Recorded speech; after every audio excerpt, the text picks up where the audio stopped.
अब नेक्स्ट अपना टॉपिक है, थोड़ा सा डिस्कस करते हैं ऑर्डर के बारे में कि ऑर्डर की कैरेक्टरिस्टिक क्या क्या है, ठीक है ना।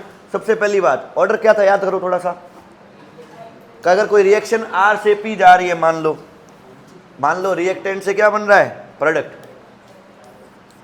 और इसमें ऑर्डर क्या होता है, रेट इक्वल टू क्या होता है, रेट लॉ के अंदर के आर की power n, where n is order, n क्या है, ऑर्डर। अब ये ऑर्डर कैसे फाइंड होता होगा, ओनली एक्सपेरिमेंटली। कैसे फाइंड होता है, एक बीकर लिया, उसमें रिएक्टेंट लिया, ठीक है ना, और चेक किया 10 सेकंड में कितनी रेट आ रही है, 10 सेकंड में कितना चेंज हुआ मामला। वापस दूसरा बीकर लिया, उस टाइम रिएक्टेंट डबल ले लिया, पहले से क्या ले लिया, डबल, फिर चेक किया कि 10 सेकंड में कितना रेट आ गया। क्या बात समझ में आ रही है। इसका डबल करने से उसका कितना हुआ, मान लो डबल करने से रेट 4 गुना हो गई। मान लो पहले 10 मॉलिक्यूल कन्वर्ट हुए 10 सेकंड में, अब 10 सेकंड में 40 मॉलिक्यूल कन्वर्ट हो गए। क्या मेरी ऑरली समझ में आ रही बात। हाँ, इसका मतलब अगर मैं रिएक्टेंट को डबल करूं तो रेट क्या हो रही है, 4 टाइम्स। पहले 10 कन्वर्ट हो रहे थे, अब कितने हो रहे, 40 हो रहे।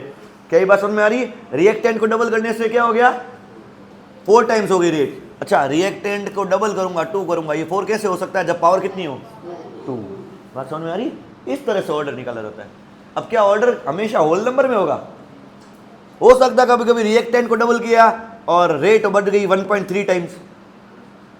अब ये कैसी पावर में आएगा, होल नंबर की पावर में आएगा कभी। इसके लिए पावर क्या होगी, फ्रैक्शन में हुई। पावर कैसी होगी, फ्रैक्शन में। क्या ये बात समझ में आ रही है। पावर कुछ भी हो सकती है। क्या पावर 0 हो सकती है, हाँ, ऑर्डर 0 भी हो सकता है। 0 ऑर्डर रिएक्शन, 0 ऑर्डर कब होती है, जब किसी पे डिपेंड डिकम्पोजिशन हो रही है 2-3, ठीक है। तो order of reaction can be 0 और any whole number, it can be fractional number, it can even be negative with respect to particular reactant. लेकिन ओवरऑल ऑर्डर हमेशा उस टाइम क्या होगा, overall order can never be negative. किसी एक reactant के कारण हो सकता है नेगेटिव हो, बैकवर्ड जा रहा हो, लेकिन पूरी रिएक्शन ऐसे नेगेटिव नहीं होती। ये अपने काम का भी नहीं इतना टॉपिक, थोड़ा डीप है, कुछ ज़्यादा है ना, अपने काम नहीं आएगा ये चीज़, पर वो दोनों चीज़ समझ में आ गई। अब एक बढ़िया क्वेश्चन करते हैं, इसी से रेस्पेक्टेड मैं बढ़िया क्वेश्चन दे रहा हूँ, ठीक है। चलो ये वाला क्वेश्चन अभी खुद ट्राई करो, सारे के सारे करो। यहाँ जो दे रखा है सारा इंफॉर्मेशन सारी दे रखी है, एक बार ट्राई करो इसको। इसमें है ना R1, R2, R3, R4 4 अलग अलग तुमको लिखने पड़ेंगे। फिर किस इक्वेशन को किससे डिवाइड करना है एक बार सोचो, फिर मैं करवाऊंगा, तुम खुद एक बार ट्राई करो। देखो रिएक्शन में क्या दे रखा है, आंसर में देख लो, A + 2B से क्या बन रहा है, इतना, ठीक है।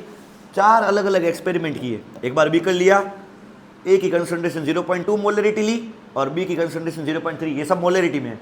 उस टाइम रेट ऑफ रिएक्शन क्या आई, इसकी भी यूनिट है मोल पर लीटर पर सेकंड, सारी स्टैंडर्ड यूनिट्स है, ओके। सबकी यूनिट नहीं लिख रही, मतलब स्टैंडर्ड है। अभी एक बार और रिएक्शन की, इस बार इसकी कंसंट्रेशन 0.1 ली, इसकी भी कितनी ली, वही भी कर लिया नया, ओके। अब रेट इतनी आ रही है। अब पहले से रेट देखो कम हुई है क्या, या ज़्यादा हुई है, कम हुई है बेटा। 10⁻² थी, या 10 क्या है, कम हुई है, क्योंकि कंसंट्रेशन ऑफ रिएक्टेंट भी क्या की है, रिएक्टेंट कम, रेट भी कम। अच्छा, थर्ड वाले एक्सपेरिमेंट में क्या किया, बढ़ा दिया, रेट ज़्यादा आ रही है, और यहाँ पे भी बढ़ा दिया। समझ में आ रही बात। क्या तुम अच्छा फाइंड क्या करना है, पहले करना है ऑर्डर ऑफ रिएक्शन फाइंड करना है कि A के रेस्पेक्ट में क्या पावर होगी, B के रेस्पेक्ट में क्या पावर होगी। क्या इसके हिसाब से ये कह सकते हो इसका रेट लॉ कुछ ऐसा होगा, रेट इक्वल टू कोई कांस्टेंट, A की पावर कुछ होगी x और B की पावर होगी कुछ y। क्या इतना समझ में आ रहा है। ऑर्डर निकालना मतलब x और y की वैल्यू निकालनी।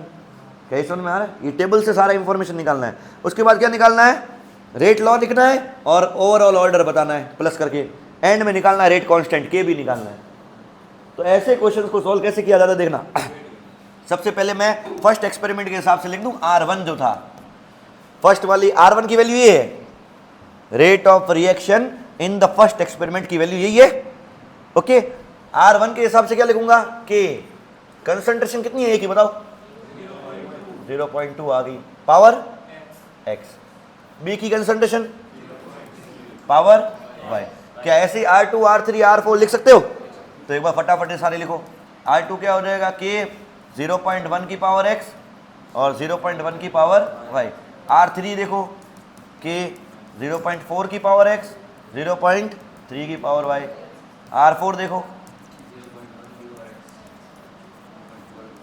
ये अभी तो इस क्वेश्चन के लिए पहला क्वेश्चन कर रहे हैं इसलिए मैं सारे लिख रहा हूं, आगे वाले क्वेश्चन करोगे ना तो तुमको दिख जाएगा कि किस किस को लिखना है, किसको डिवाइड करना है। सोचो कैसे लिखना। क्या तुमको R1 R2 R3 R4 की वैल्यू पता है? क्या सबकी वैल्यू पता है? तो यहां वाली वैल्यूज मेरे पास है। अब कुछ ऐसी इक्वेशन सेलेक्ट करनी है जिसमें एक वेरिएबल गायब हो जाए x और y में से, जिनको डिवाइड करने से। हाँ, इक्वेशन 1 2 3 4 में से किसको डिवाइड करो बताओ? 2 और 4 दिखा? देखो 2 और 4 में क्या दिख रहा है? 0.1 की पावर x, 0.1 की पावर x, कट जाएगा। तो मैं लिख दूं इक्वेशन 2 डिवाइडेड बाय इक्वेशन, एक बार करो, इक्वेशन 2 में R2 है, R2 की वैल्यू कितनी है देखो, इंटू 10 की पावर -3। R4 की वैल्यू कितनी है? इक्वल टू k से k 0.1x 0.1x पूरा सेम है, कट जाएगा। बचेगा क्या? 0.1 की पावर y और 0.4 की पावर, दोनों की पावर सेम है तो दोनों को एक साथ लिख सकता हूँ वैसे, पावर y। क्या समझ में आई बात? पॉइंट हटाया 10 आएगा, 10 10 कट देंगे सारे, 1/4 की पावर y। यहाँ सॉल्व कर थोड़ा, ये इसको पॉइंट दो, ऊपर 10 आएगा। हाँ, तो 10 की पावर -3 और 10 कितना हो जाएगा? -2, -2 और -2 6 और 24 1/4 बन रहा है। देखो इसको सॉल्व करने से मेरे पास ही आया 1/4 इक्वल टू 1/4 की पावर। ऐसा कब पॉसिबल है? y की वैल्यू क्या हो? 1। और कभी ऐसा बनता तो यहाँ मान लो 2 होता तो 2 होता y की वैल्यू। समझ में आ रही बात? ये तो तुमको एंड में सोचना ही पड़ेगा 1/4 की पावर क्या होगी? 1/4 ही आ जाए 1। तो इससे मैं क्लियर कह सकता हूँ y इक्वल टू क्या हो जाएगा? क्या ऐसे ही x निकालने के लिए किसी को डिवाइड कर सकते हो? क्या ये और ये कट जाएगा? k और k भी, ठीक है ना। 2/4 देख लो और यहाँ देख लो ऑरली हो रहा है तो 4.2 और 1.68 थोड़ा डिवाइड करके देखना पड़ेगा तुम लोगों को, हो जाएगा। अच्छा ये अगर आ जाएगा, मान लो x आ गया y आ गया, क्या ऑर्डर आ जाएगा? रेट लो आ जाएगा पूरा।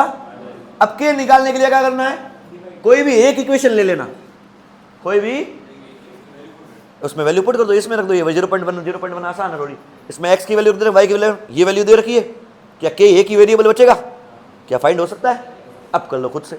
Okay done.